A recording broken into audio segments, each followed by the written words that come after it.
Big bracket time. Cool. Looks like we have Fox Falco on screen. Looks like these aren't hand warmers. Looks like we're in a game.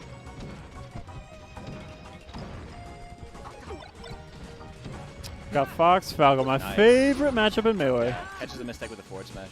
I really like that. My favorite to watch and play in Melee. So yeah, it's always gonna be hype. Ooh, Oh, nice. Snags him. Snags the ledge from him, yeah. So Fox already off to a pretty early lead. Not giving this Falco a ton of room to work with. And I feel like if you're not getting the openings as Falco, it's just so hard. You can't build up as much chip damage as fast as Fox does. Yeah. Oh. Nice. Punishes the up tilt. Realized it was too close. Oh, shine turn and bear. It's so hard to recover at that exact spot because no matter what you do, the Fox is going to be able to react 90% of the time. You got to be really tricky. Maybe an air dodge on stage would have got him there, but... Oh my god. Ooh, Yeah. he's so quick with that. Insane. And that's a Quattro. Yeah. It's gonna happen in pools. Yeah. Don't let that think like, oh, that guy must really suck. It's just sometimes players are just good. There's levels. Yeah, I actually said it yesterday. Sometimes it's like not only are the better players just playing a player who's like not as good. Sometimes everything also goes right for that better player, where it's like they just guess the same option correctly 3 times in a row, and it looks way more convincing than like it maybe would have if he was playing anyone else. You know? Yep. So take pools play with a grain of salt.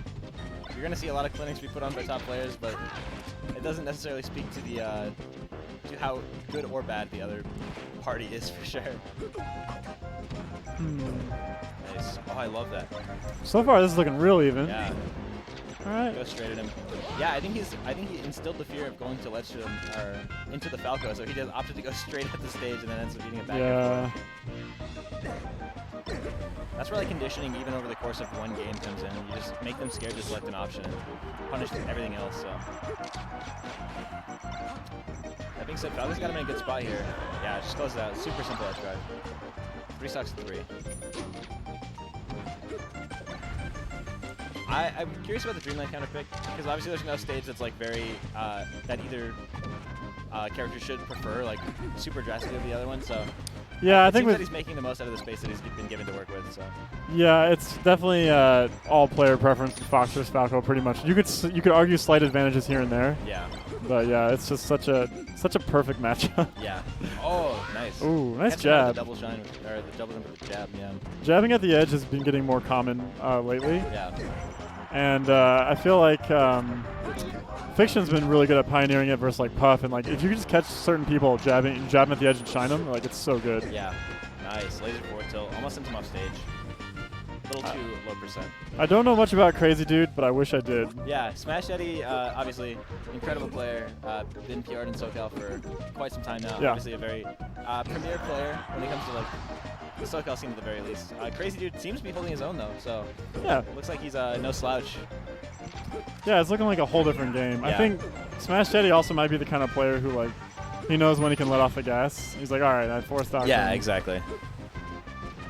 Nice. I love this back air pressure. Every time he's been on a platform, he's made it so he can't get down without eating some sort of percent for it. Really, really good from CrazyDude. It could also be that CrazyDude just stepped it up and he's like, hey, I'm making adjustments this game. I'm like more mentally prepared. Yeah, exactly. It goes back to what we were talking about, where it's like Game 1 and Game 2 are like completely different Falco players, but it's the same guy. It's just sometimes circumstances, you know, fall for the better player more often than not. Nice. Yeah, she goes out there. Clean. Yeah. That's clean 2-0. Really fast from Smashdaddy. Smashdaddy's the type of guy who doesn't drop those.